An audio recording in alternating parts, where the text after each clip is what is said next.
Sometimes the silence in a room can feel louder than a crowd. You might find yourself sitting at the edge of your bed looking out the window, wondering if the world would move on just fine without you in it. That's a heavy thought, but it's one many people quietly carry, especially in the later chapters of life. Maybe you've felt it after asking for help one too many times, or when the phone doesn't ring and the days stretch out longer than they used to. You might even wonder if your presence is a weight on others, a shadow instead of a light. If you've ever had that feeling, that quiet ache of, I'm a burden, I want you to stay with me for a while. Let's sit together in this gentle space where judgment doesn't exist and your feelings are safe. This isn't a place for fixing or rushing, just a soft pause. A hand held out in the dark.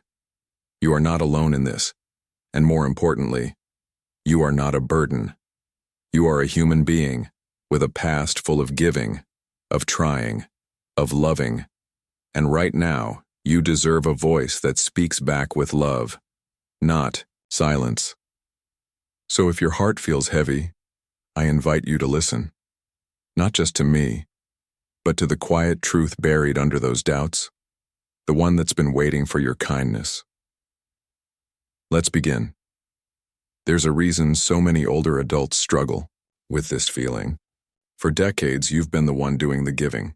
You were the parent who packed lunches, the worker who showed up even when tired, the friend who always made time. Giving was second nature. It brought purpose. It brought dignity. But as the body slows down and the mind starts to shift, roles begin to change. Maybe now you're the one being driven to appointments instead of driving others. Maybe tasks that once took 5 minutes now take an hour, and help from someone else. This reversal can feel like a betrayal of who you once were. And the mind starts whispering cruel lies. They'd be better off without me. I'm just in the way. But that isn't the truth. Needing help is not failure. Aging is not becoming less. It's just becoming different.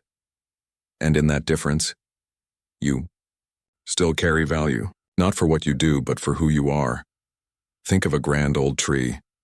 Even when it no longer grows new branches, it offers shade. It provides a place for birds to rest. It stands tall, full of memory, full of meaning. You are that tree, still rooted, still worthy. Your worth does not expire because your needs have changed. And anyone who truly sees you, really sees you, knows that you've earned your rest, your care, your softness. So when that whisper comes again, questioning your value, remember this: you gave so much for so long. Now it's your turn to receive, not with shame, but with quiet honor. Sometimes what makes the feeling of being a burden so painful isn't just physical dependence, it's emotional silence. You might notice people changing the subject when you talk about your worries, or loved ones looking away when your eyes tear up, and slowly, a new thought forms. Maybe I should keep it all to myself. So you do. You stay quiet. You smile when it hurts. You say, I'm fine, when you're not. Because you don't want to be the person who always brings the mood down. But here's something to consider. Vulnerability is not weakness. And sharing your feelings is not a weight. It's a bridge. It allows people to love you fully, not just politely. Imagine watching someone you love carry pain in silence. Wouldn't you want them to speak? Wouldn't you feel honored to be trusted with their truth? That's how the people who care about you feel. Even if they don't always show it well, even if they fumble for words, and if there are those who don't respond with kindness, that speaks to their capacity, not your value. Your feelings are not a burden. Your story is not too heavy, and your presence, even in sadness, even in need, is still a gift. Sometimes the deepest form of connection starts with honesty. So if you've been holding things in, consider this a gentle nudge. Let someone in, not because you're weak, but because you're human, and because you matter. There's a kind of tiredness that isn't just about sleep. It's the kind that settles into your bones after months or years of feeling unseen.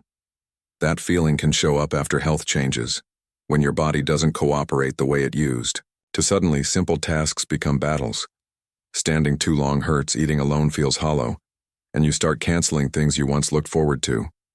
Maybe you've heard comments like, "You're slowing down," or "You used to be so strong," and while people might not mean harm, it stings. It makes you want to retreat, to stop asking, to stop showing up, to stop needing. But that response, while understandable, only deepens the loneliness. And loneliness feeds the lie of being a burden.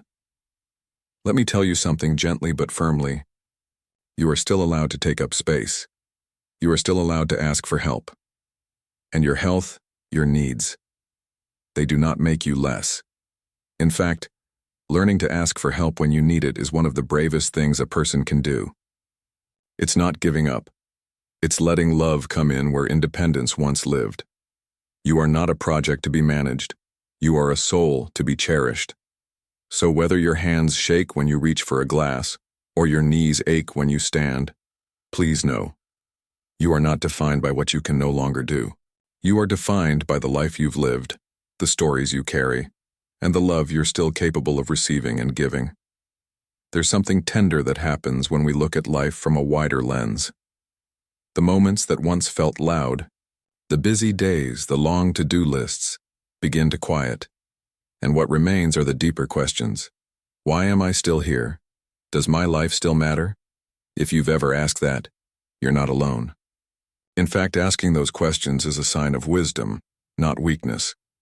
It means your heart still longs for meaning.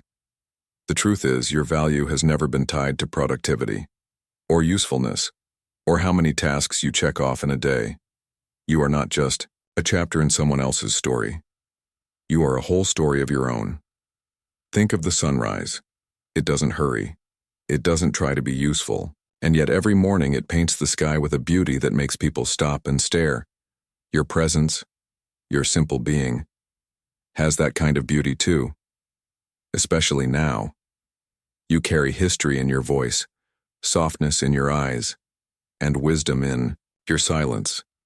You may not realize it, but your presence can change a room. Your calm, your quiet strength. It ripples outward. Spiritual worth isn't measured in noise or activity. It's felt in stillness, in resilience, in compassion. And you, dear one, have all of that. So no matter how the world around you moves, remember, you are here for a reason. Maybe that reason isn't to do, but simply to be. And that is more than enough. If this message has touched something in you, let it settle for a while. Let it be a quiet truth you can return to on hard days, when the ache returns, when the silence grows loud again. You are not invisible. You are not in the way. You are not too much. You are a whole human soul, worthy of love, attention, and dignity exactly as you are. If all you did today was breathe, that's enough. If all you can offer someone is your company, that's a gift. And if all you feel right now is tired, that's okay too. This world can be a noisy, busy place. But right now in this moment, I hope you feel this. Your life is still precious, still needed, still meaningful. And if no one has told you lately, I'm proud of you. For getting up, for listening, for holding on. You don't have to prove anything to anyone. You don't have to carry shame for needing care. And you certainly don't have to carry that old, heavy lie that says you're a burden. You are love. You are memory. You are still becoming. So before you think about giving up, pause. Take a deep breath. And let this truth sink in. You are not alone. And the world is better with you in it.